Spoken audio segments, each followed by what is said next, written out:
Oke, kita berjumpa kembali dalam video pembelajaran mata kuliah psikometri. Kali ini saya akan menyampaikan tentang penerapan Z-score dalam psikometri. Z-score adalah konsep statistik yang cukup penting dan ini banyak digunakan dalam psikometri. Nah, materi ini berkaitan dengan learning outcome yang kedua dan yang ketiga. Kemudian referensi yang saya gunakan adalah Linda Crocker dan James I.L. Jaina, Introduction to Classical and Modern Test Theory. Kemudian yang perlu kita perhatikan, seperti yang telah saya sampaikan, statistik itu sangat berkaitan dengan psikometri. Konsep-konsep statistik itu banyak diterapkan dalam psikometri. Salah satunya dalam penyusunan interpretasi skor. Dalam penyusunan interpretasi skor, Z-score biasanya bisa digunakan untuk mengidentifikasi jika variabelnya itu kategorik. Variabel kategorik berarti bervariasinya skor dalam variabel itu berdasarkan jenis. Jadi bervariasinya dalam suatu variabel itu, bervariasinya suatu variabel itu berdasarkan jenis atau kategori atau tipe. Nah, tipenya ini jenjangnya itu termasuk jenjang ordinal. Termasuk jenjang nominal. Seperti misalkan variabel kepribadian itu bisa diidentifikasi berdasarkan teori Jung itu menjadi introvert dan ekstrovert. Tidak ada yang lebih tinggi, tidak ada yang lebih rendah antara orang yang introvert dan orang yang ekstrovert. Lalu bagaimana penerapannya untuk mengidentifikasi skor menjadi kategori nominal, menjadi introvert dan ekstrovert. Nah, ini bisa digunakan dengan Z-score. Nah, formulanya adalah seperti ini. Orang dikatakan berkepribadian introvert jika dia memiliki Z introvert 0 dan Z extrovertnya itu di bawah atau sama dengan 0. Dan sebaliknya orang dikatakan extrovert jika Z extrovertnya itu lebih dari 0 dan Z introvertnya kurang atau sama dengan dari 0. Karena biasanya dalam pengukuran variabel kategorik itu suatu tes akan terbagi menjadi 2 subtes. Satu subtes yang mengukur katakanlah introvert, satu lagi mengukur tentang ekstrovert. Nah, nanti skor ini akan dibandingkan. Nah, kenapa mesti dibandingkan dengan Z-score-nya? Karena Z-score sebuah tes itu, dua buah subtes itu pasti memiliki informasi deskriptif yang berbeda. Nah, sehingga dikatakan skalanya itu tidak sama. Nah, agar memiliki skala yang sama, maka harus dirubah menjadi Z-score. Karena setiap distribusi apapun, apabila dibuat menjadi Z-score, maka memiliki min sama dengan 0, kemudian standar deviasi 1. Sehingga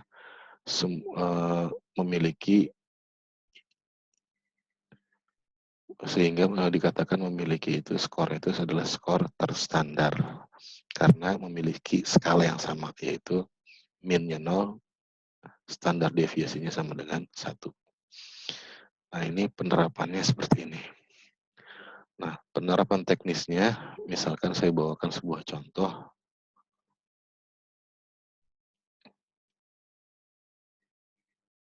Nah, ini misalkan di sini ada 2 buah skor tentang skor subtes introvert dan ekstrovert. Nah, kedua skor ini harus dirubah dulu menjadi Z-score jika yang dibandingkan. Dan ini formula Z-score-nya. Dan ini sudah saya hitungkan min dan standar deviasi untuk masing-masing subtes. Ini tentang min dan standar deviasi introvert, ini tentang ekstrovert.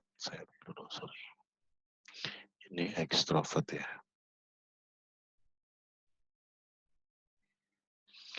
Nah, formulanya adalah Z-nya adalah ini. Maka kita bisa hitung yang pertama, X atau nilai introvert kita kurangi dengan min-nya, kemudian kita bagi standar deviasinya.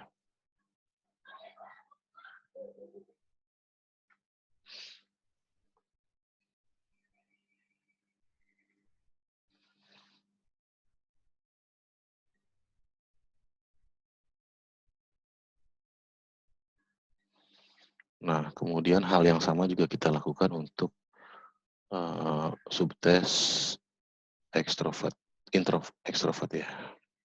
Ini kita kurangi dengan rata-ratanya, kemudian kita bagi dengan standar deviasinya.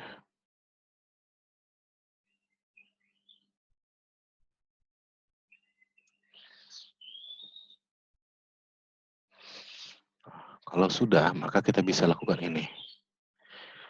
Kita lihat tingkat kategori ini, maka kita orang pertama bisa katakan dia itu termasuk ekstrovert karena dia memiliki nilai ekstrovertnya itu, Z ekstrovertnya itu lebih dari 0, ya.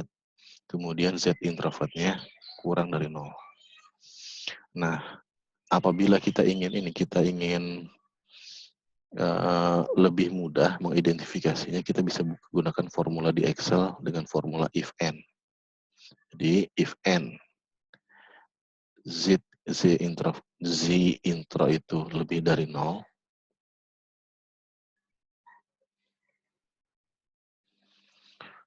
dan Z ekstronya itu kurang dari atau sama dengan 0, maka dia itu termasuk introvert.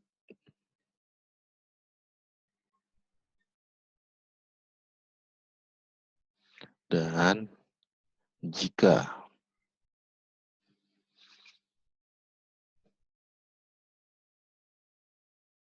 Z ekstrovertnya itu lebih dari 0, kemudian Z introvertnya itu kurang atau sama dengan dari 0, maka dia termasuk kategori ekstrovert.